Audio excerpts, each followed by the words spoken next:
Hey guys, what's up? Welcome back to another video on my channel. My name is Josh Fan of ShowMeFootball.com and ArrowheadAddict.com, and I hope you all are having a great day. But I wanted to make a video talking about the Chiefs' decision to not add a pass rusher at the trade deadline. So in my video yesterday, I said I expected the Chiefs to make at least one more move, even if it was a small move, and that obviously didn't happen. They ended up not doing anything else. Now the video I talked about yesterday, I was talking about OBJ, so that's still a move they can make after the trade deadline. Obviously that's not a trade, that's a free agent signing, and there's actually still a few free agent signings they can make if they really wanted to. I'm just not sure if the Chiefs are interested in any of those guys. But well, actually, I lied. They did make one move. They traded away Rashad Fenton for a 7th round pick, which that move opened up a roster spot and cleared cap space. For now, that roster spot is going to be used to activate Trent McDuffie, but the important thing from that trade is cap space, because that's definitely cap space that they could use this year. They freed up another $1.4 million. So that goes back to my OBJ video yesterday. That's a trade that could factor into a move like that. But my focus today is on pass rush. The Chiefs did not make a move to improve the pass rush like a lot of us wanted them to do. Some of the big names we talked about and we knew about were like Brian Burns of the Carolina Panthers or Josh Allen of the Jacksonville Jaguars.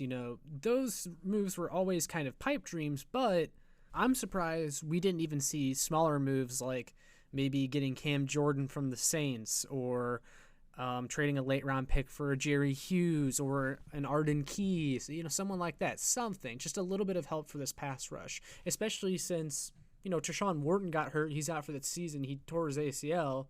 So the fact that they added no help at all is a little bit surprising and also a tad bit disappointing. Now, I don't think this Chiefs pass rush is in shambles quite like it was last year before they acquired Melvin Ingram, but it's something that continues to be an issue that we would like to see addressed, and I think that's why a lot of fans are disappointed to not see a move yesterday, is because pass rush is a area in which they continue to invest to or continue to try and make moves, and it's still a weakness on this team. And look, I know people, because they did it in my last video, they're going to point out that we're 8th in sacks and our pressure rate isn't too bad, but when you look at the rate at which the Chiefs blitz, it is not a reflection of their pass rush success. A lot of this team's pressure comes from blitzing, and I believe L'Jarius Sneed, who is a defensive back, is this team's second leading sack guy behind Chris Jones, and that's because he blitzes. Now, there's nothing wrong with blitzing a lot, especially if it's working, and I mean the Chiefs are a 5-2 football team. Obviously, they're successful, relatively speaking, right? But it shows that you can't get pressure with your front four. And that's something this team has struggled to do consistently over the last several years, since they won that Super Bowl in 2019. And now that I bring that up, you look during that 2019 Super Bowl run, that 2019 season as a whole, really, the Chiefs were able to get to the quarterback. They had Emmanuel Ogbah, a healthy Alex Okafor, Chris Jones, Frank Clark when he wasn't a total disaster. And in the postseason, even though I think Frank Clark's postseason run was overrated in a lot of ways, he was able to get sacks in the playoffs. The Chiefs were able to sack the quarterback. They got a lot of pressure. They got pressure on Jimmy Garoppolo. There was even a play, if you guys remember Jimmy Garoppolo's interception in the Super Bowl, Mike Pennell was even getting in his face, which forced him to throw that interception. Like, the Chiefs had a pass rush. And then you look at the results of the past few seasons. 2020, that Super Bowl, Tom Brady was pressured the least he's ever been pressured in a Super Bowl game. He was pressured 4 times. The Chiefs simply could not get to the quarterback in that game, and they did nothing to fix the pass rush that year.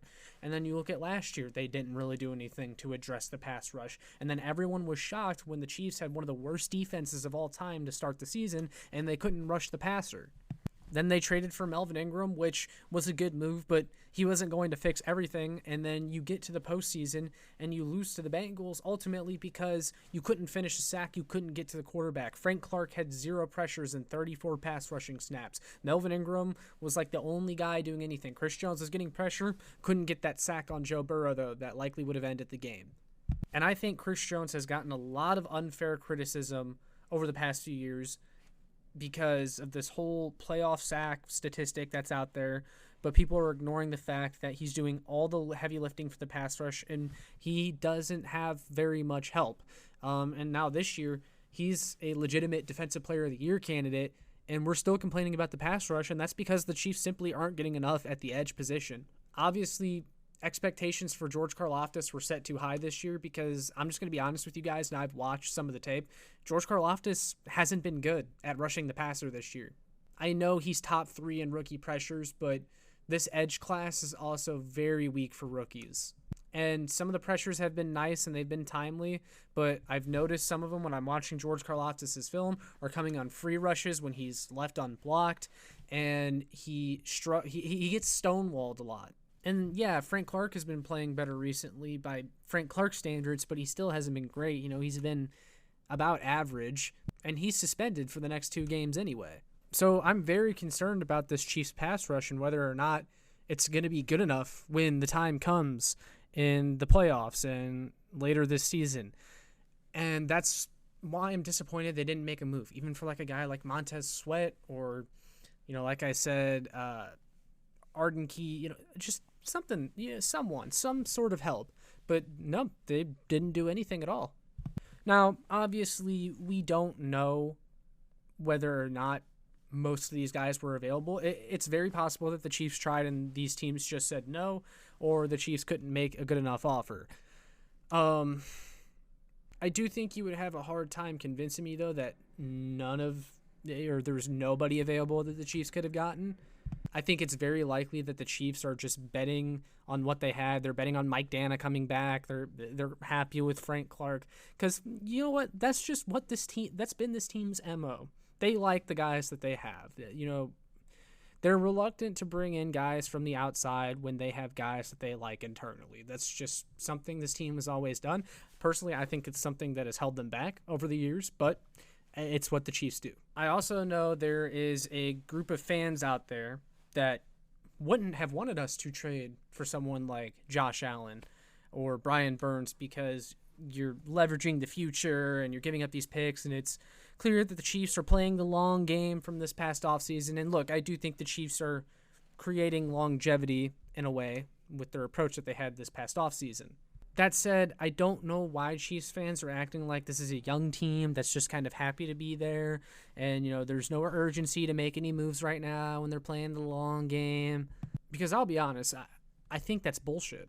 Yes, the Chiefs want to have flexibility down the road, and they definitely created flexibility this past offseason when they traded Tyreek Hill, when they let go of Tyrann Mathieu, all that stuff. But there were reasons for each of those individual moves, and it wasn't all because the Chiefs wanted to play the long game while everyone else was trying to win now, because if you remember, the Chiefs were going to pay Tyreek Hill until negotiations blew up. They were going to keep Tyreek Hill, and this thing was going to keep going. The Chiefs were going to be competing for another Super Bowl this year, and they're still competing for a Super Bowl. I don't know why people think this is yes, they're retooling in a way, but when you say retool year, fans are acting like the Chiefs aren't serious about winning the Super Bowl this year. And to me, that's ridiculous because you have a year of prime Patrick Mahomes. Travis Kelce is not getting younger. You're not wasting a prime year of Travis Kelce because you're worried about retooling.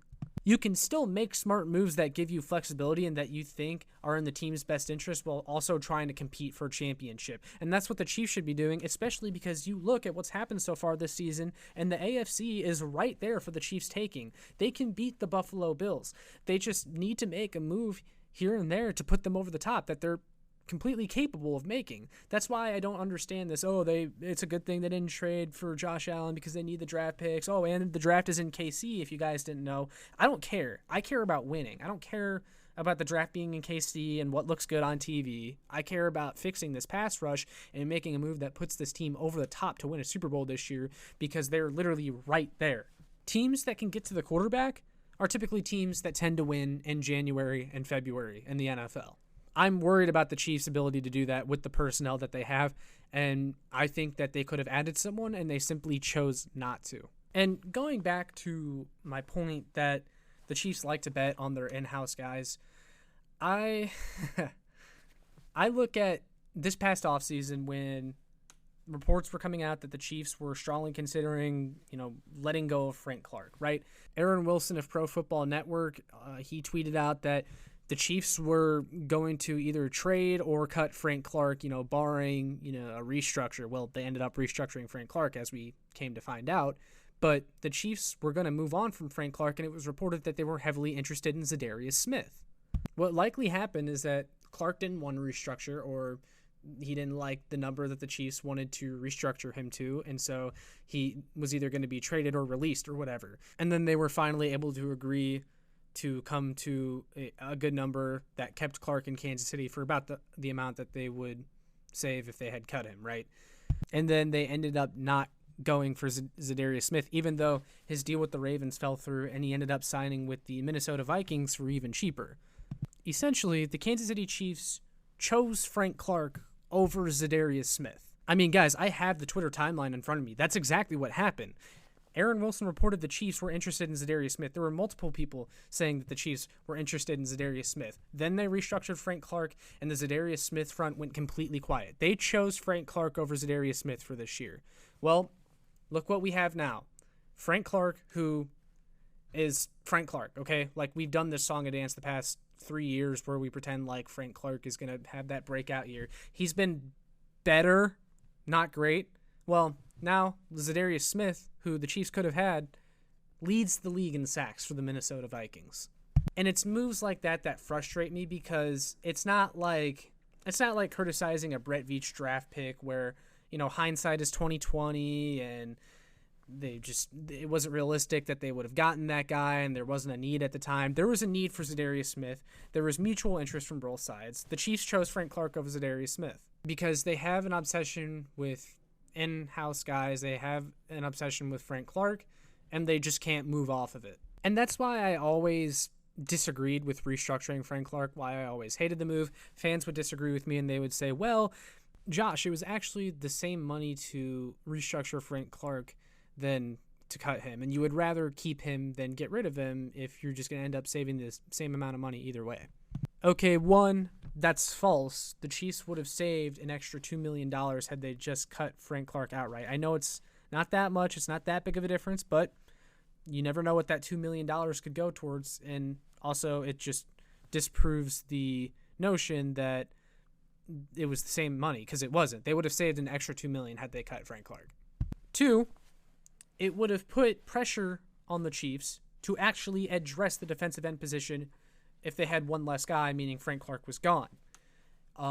Someone else being, Zadarius Smith, which is why I say they chose Frank Clark over Zadarius Smith, because that's exactly what they did. If they had let Frank Clark go, they would have signed a free agent.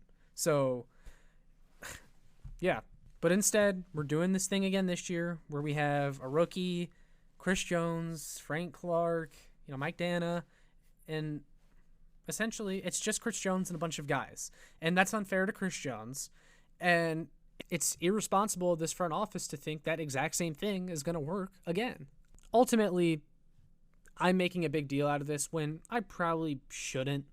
I mean, I think my criticisms of the pass rush are fair, and my criticisms of Brett Veach in the front office in this scenario are fair, but I don't think it's going to cripple the team. And look, what if they sign OBJ or they sign Ndamukong Suh or whatever, and everything ends up being fine and the Chiefs win the Super Bowl? Great. But if the Chiefs make the playoffs and lose to a team in part because the pass rush failed them, I'm going to point back to this video. And I'm going to say, I told you so, the Chiefs should have made a move. Again, this isn't going to cripple the team's season. The pass rush hasn't been horrid, but I definitely would have liked to see a move made, and they didn't make a move, even though I think they're that close. You're in a prime year, Patrick Mahomes. I think it's ridiculous to say that you're not a Super Bowl contender this year when you have Patrick Mahomes and you have Travis Kelce, and you have a chance to go for it. It's right there. You're clearly atop the AFC, and one of the missing pieces you have is a good pass rush, a good pass rusher, a good young pass rusher. Someone like Josh Allen, who they could have potentially traded for yesterday. We won't know if the Chiefs made a really good offer and the Jaguars just said no, or if the Chiefs just didn't try. We won't know. But they were linked to Josh Allen, and they didn't get him. And ultimately, they didn't get any pass rush help whatsoever. So, yeah, those are my thoughts on the deadline yesterday and the lack of activity from the Chiefs.